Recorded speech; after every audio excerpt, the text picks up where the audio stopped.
company as well as the small and medium-scale enterprises for the delight of our dear listeners. The program comes your way every weekday at 4 p.m. features in-depth analysis from prominent economic and business analysts. Tune in at 4 p.m. and listen to all you need to know about the Nigerian economy. For sponsorship and advert placement, visit our studios 2E to 4E, Ligali Ayorinde Street, Victoria Island, Lagos.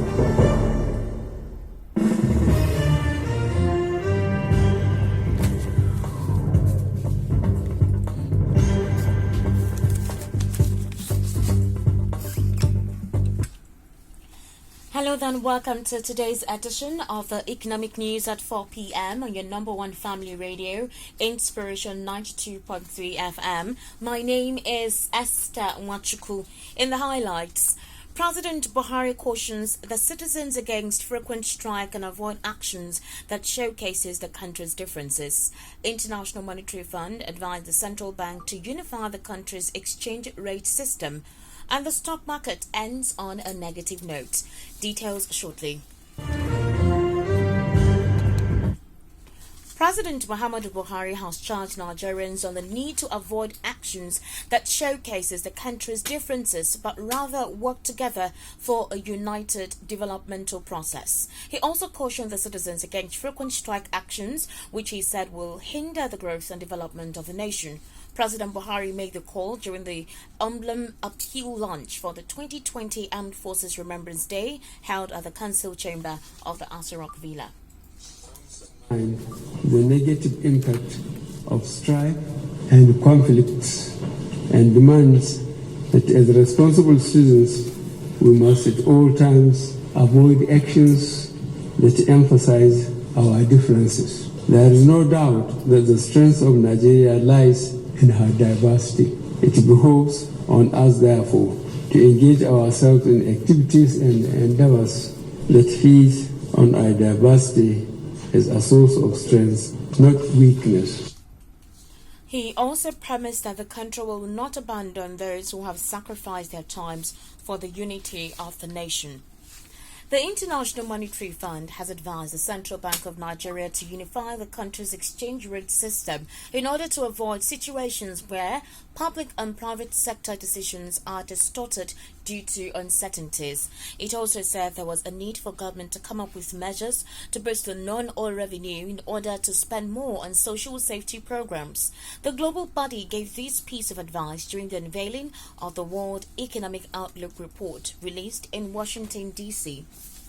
Now, the Consumer Price Index released by the National Bureau of Statistics showed inflation index rose to 11.24% in September, barely a month after the closure of the border. The 11.24% represents an increase of 0.22% when compared to the 11.02% recorded in August. The prices of food items have been on a steady increase since August, when the federal government closed Nigeria's borders to the neighboring countries. Now with me in the studio is Patrick Ugumba, founder of FarmCash. Now Patrick will give us a little insight on the theme for the day. Now today is World Food Day. Hello Patrick, welcome to the program. Yes, thank you very much. Okay, now according to the Food and Agriculture Organization of the United Nations, 842 million people around the world are estimated to be suffering from chronic hunger, not getting enough food to conduct an active lifestyle. What is the situation in Nigeria? Okay, well, in Nigeria today, it's alarming to note that at least if you have, based on observation and my personal research, 1 in 9 children are going hungry in the land of plenty. You see, I call it a land of plenty because Nigeria is a place where we have so much, things that would, feed everyone, especially in the area of agriculture. All right. Now, food is known as a universal currency, but is very scarce to a lot of people.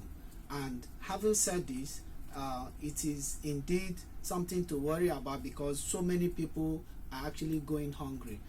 It is, if you have a place where 9 people have eaten and just 1 child have not eaten, all you need to do is to ensure that we'll rally around and see how we can get that one child to eat, and with what we have in Nigeria today, I think all hands must be on deck.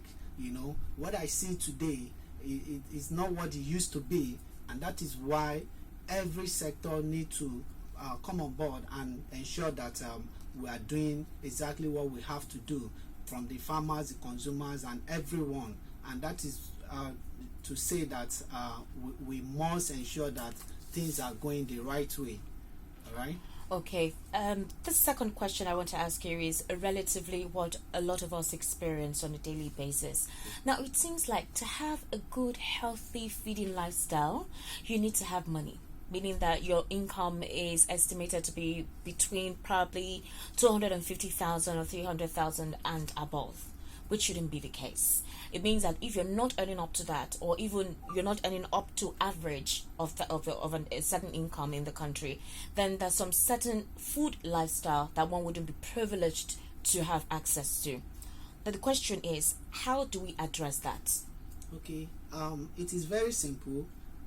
As you know, today is the World Food Day, and you see, the latest data shows that malnutrition is increasing across all regions and income groups, and the World Food Day 2019 calls for action to make healthy and sustainable diet accessible and affordable for everyone. Now, this is where every party come to play. You see, we at Farm Cash, we are trying as much as possible to ensure that people get natural foods, and not just getting natural food. We are promoting healthy living. People need to know that you don't just go to market and buy foodstuffs. You need to know, why are you buying this rice? Why are you buying these beans? Why are you buying the foodstuff that you are buying in the market? What nutritional value will you be getting from this food? Now, having known this, you'll be able to know how to combine this food to get the right nutrition. A mother should know how to feed the age 1 to 5 year old that she has at home, and it goes beyond just eating food. You can have a lot of food in the house and then you are still malnourished. And that is exactly what we need to start addressing in Nigeria, okay? Because the level of malnutrition is increasing. And I want to say that if everybody is, doing it right, engaging in the right food, I can tell you that this kind of data we're having today will no longer be there. Now, briefly, we're almost running out of time. What should be the appropriate feeding pattern?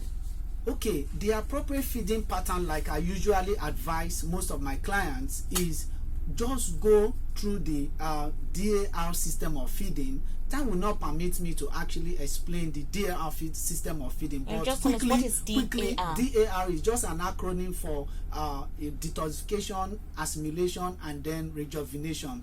Between the hours of 4 a.m. to 8 p.m., there is between the hours of 4 a.m. to 12 noon, you must eat at least foods that are raw, not cooked. Oh. Yes, most people don't know this. And between the hours of 12 noon and 8 p.m., you should eat cooked food, all right? And between the hours of 8 p.m. and then 4 a.m. again, then you should eat light food. You see, explaining this further will tell you that there are so many things people need to learn about eating food. And that is why I say when we follow the DAR system of feeding, I can tell you that categorically that we will be bridging the gap on malnutrition. Wow. Thank you very much, Patrick. I would really have loved to hear about the whole DAR. DAR, right? Yes, DAR system of feeding. Yes. Meaning, what and did you call it? Natural foods. Okay, you said the detoxification, because what you eat, we should be able to and detox. A is what? And A is assimilation. And R is rejuvenation. Repair or rejuvenation. That's very beautiful. I think a lot of us would have loved to know that, but we're running out of time. We do hope that when next you come, you give us more insight on that, yes, okay? I'll be happy to do Thank that. you very much. Thank Now, and finally, from the stock market on the economic news today, trading activities on the floor of the Nigerian Stock Exchange closed on a negative note as the market all-share index decreased by 0.16% to 26,472.20 basis points. The market capitalization stands at 12.8 trillion naira. At today's trading, Nestle topped the gainers chart, appreciating by by 4 naira 9 kobo to close at 1,220. On the losing front, Stanbic